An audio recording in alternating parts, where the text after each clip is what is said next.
Dando continuidade, então, às formas de apresentação da lei, vamos ver agora a questão da divisão dos artigos, né? Então, eu expliquei para vocês até essa tabela aqui, né?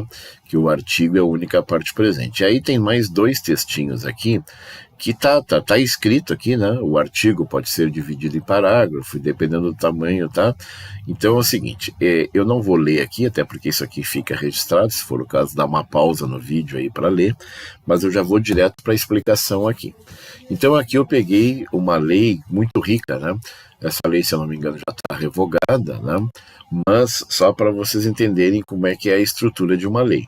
É uma lei pequena, podem prestar atenção, que são só 8 artigos, tem só artigos, mas aí aqui nós temos o artigo, tem uma sigla, né? ART ponto, né?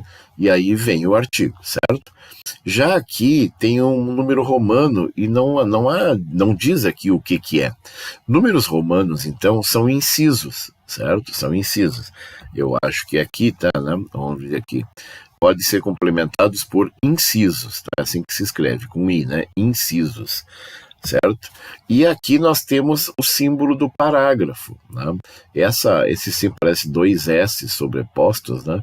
Como eu digo, parece uma cobrinha, né? Às vezes até é difícil de achar em alguns teclados esse símbolo, né? Tem que botar inserir símbolo. E aí esse símbolo aqui é o do parágrafo, tá certo? E aqui nesse artigo nós temos letras minúsculas, né, que são as chamadas alíneas, certo? E ainda perdão, deixa eu voltar aqui, e ainda podemos ter até números, porque as letras minúsculas têm um limite, né? São só 27, né? Já os números são infinitos. Então a gente pode usar, quando a lista tiver mais de 27, em vez de usar letras minúsculas, a gente pode usar números, tá certo? Já números romanos também são infinitos, tá bem? Então, por que a explicação aqui? Qual é a diferença entre eles? Normalmente, os incisos, que são os números romanos, ou as alíneas, que são letras minúsculas, ou os números, né, que aqui não tem, eles têm uma finalidade de fazer uma lista, é uma listagem, prestem atenção, né? Então, aqui no artigo 4º, para fins de reconhecimento, a autoridade ou instituição manterá sobre o falecido dados relativos às características gerais, identificação, fotos do corpo. Percebam que é uma lista, certo? Então, aqui nós temos uma lista também no inciso 1 e 2. Já o parágrafo tem uma função mais nobre, né? O parágrafo tem uma função de complementar o que está escrito acima, né? Ou abrir uma exceção, ou explicar o que está escrito acima. Então, os parágrafos têm uma função mais nobre, quase igual à do artigo. Só que, como eles estão vinculados ao artigo, eles ficam como uma subdivisão do artigo, tá certo? Então, isso, e também está escrito, né? Isso aqui está escrito aqui, é só ler, né? Que vocês vão ver aqui onde está escrito isso. Esta lei aqui eu peguei, uma outra lei, um pouquinho maior, né? A letra ficou um pouquinho mais miúda, mas para vocês verem uma outra coisa que é muito importante. O que nesse caso? Primeiro aspecto, primeiro detalhe. Percebam que o artigo 2º, o artigo 5º, o artigo 9º e o artigo 13 diz assim, vetado, né? E aí, para aqueles que lembram ainda do processo legislativo, né, o que significa dizer que foi vetado? Lá no processo legislativo, quando o Poder Legislativo aprova a lei, manda para o Poder Executivo. E o Poder Executivo pode ou sancionar ou vetar. Se ele vetar, ele pode vetar a lei integralmente ou parcialmente. Esse exemplo aqui é de uma lei que foi vetada parcialmente, ou seja, só os artigos 2º, 5º, 9º e 13, certo? Foram vetados, o resto continua valendo. E aí fica uma pergunta, uma curiosidade, né? Mas se ele foi vetado, professor, antes de ser publicado no Diário Oficial, por que já não tiraram esses artigos do texto, né? Porque já não publica eliminando esses artigos. O problema é que se tu eliminar esses artigos, tu vai ter que renumerar os artigos. Se tu tirar o artigo 2º, o 3º vira 2º, deu para entender? E aí o 4º vira 3º, e se tu mudar a numeração dos artigos, isso significa que houve uma alteração legislativa. E se houve uma alteração legislativa, o processo legislativo retrocede, né? Tem que voltar, vocês sabem que tem que ser aprovado pelas duas casas, volta para a casa de origem para ser aprovado. Então, fica muito burocrático, o processo já não é rápido, vai ficar ainda mais lento se por causa do veto, né, nós tivermos que reescrever ou renumerar os artigos, certo? Essa é uma razão. Então, para ficar mais prático, publica com o veto mesmo, certo? Segundo, se tu renumerar os artigos, olha só o que vai dar aqui. Lá no artigo 11 diz assim, ó, a não observância nos artigos 2º, 3º, 5º, 6º, 7º, 8º e 10, aqui, tá? Tudo está dito no artigo 11. Se tu renumerar o 2º, o 5º e o 9º, tu vai alterar toda essa numeração. Tu vai ter que alterar o texto do artigo também, tá? Por isso, então, mais uma razão para implicar em alteração legislativa que afetaria o processo legislativo, provocaria um retrocesso no processo legislativo. Então, por tudo isso que eu argumentei para vocês, deixam aqui o vetado.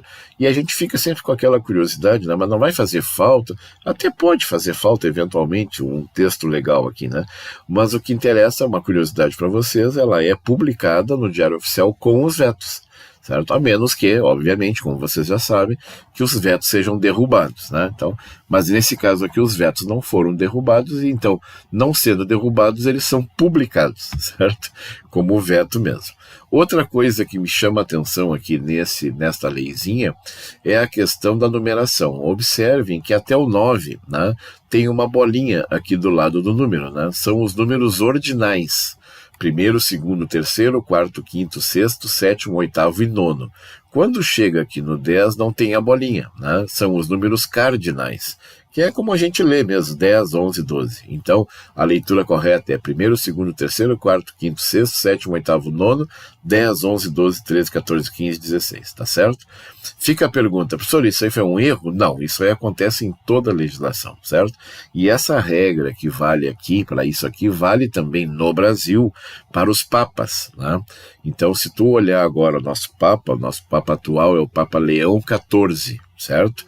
E o Papa que virou santo, né, era João Paulo II, né? Prestem atenção, não era João Paulo II, e nem é Leão XIV, né? Então, essa regra, que é uma regra, repito, aqui para o português, nosso brasileiro, né, que os números ordinais vão só até o 9, vale para as leis e vale para os papas. Eu não sei muito bem por que isso acontece, mas eu posso garantir para vocês que isso facilita muito a vida da gente, porque imagina se tu tivesse que citar um número de um artigo muito grande, né, como eu digo de brincadeira, assim, o 1572, né?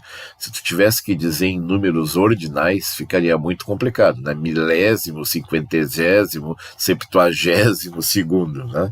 Então é melhor, né, para nós, facilita a nossa vida, que a partir do 10 seja tudo números cardinais e não números ordinais. Então fica essa curiosidade aí também para vocês, tá bem? Aqui eu peguei o exemplo da Constituição para mostrar para vocês que na Constituição temos também uma epígrafe, né? E, na verdade, ela não tem número, né? Porque a Constituição, ainda que essa Constituição atual seja a 7ª, então poderia ser, né, Constituição número 7 da República Federativa do Brasil, de 5 de outubro de 1988, na Constituição não tem, na epígrafe, aquilo que tem nas leis normais. E o preâmbulo, além de ter o nome de preâmbulo, ainda é um misto, né, de autoria com ementa. Aqui está a autoria e tem uma ementa também aqui, certo? Mas logo depois, como vocês podem observar aqui na imagem, né, já começa a mesma coisa que as leis normais, né? Título 1, princípios fundamentais, artigo 1º, inciso, parágrafo único, né? É importante destacar isso aqui, né? Quando o parágrafo é único, ele é escrito por extenso, né? Assim como o artigo único também. Quando o parágrafo são vários parágrafos, em vez de escrever parágrafo, bota o símbolozinho aqui, ó, certo? Mas quando ele é único, tu escreve por extenso, né? Então, artigo 1º, 2º, 3º e 4º, aqui está explicando para você, para mostrar que a Constituição é diferente. E aí, por que eu estou fazendo isso? Né? Para mostrar o texto original de 1988, que no artigo 14 proibia a reeleição aqui, né, no parágrafo 5º do artigo 14. E aí o que aconteceu? Entrou uma emenda constitucional, e percebam aqui, ó, a emenda constitucional tem epígrafe, tem o tipo de lei, que é a emenda, tem número e tem data, tem ementa, tem autoria, e ela alterou o texto do parágrafo 5º. Né? Então, perceba que a emenda constitucional é quase como uma lei normal, alterando o texto. Então, hoje, o texto atual é esse aqui que permite a reeleição, né? Alterado em 1997 pela emenda número 16, mostrando na prática para vocês que a emenda, na verdade, faz um pequeno reparo. Percebam, o artigo 14 continua o mesmo. Né? A emenda número 16 de 97 provocou uma alteração apenas no parágrafo 5º, o resto continuou igual.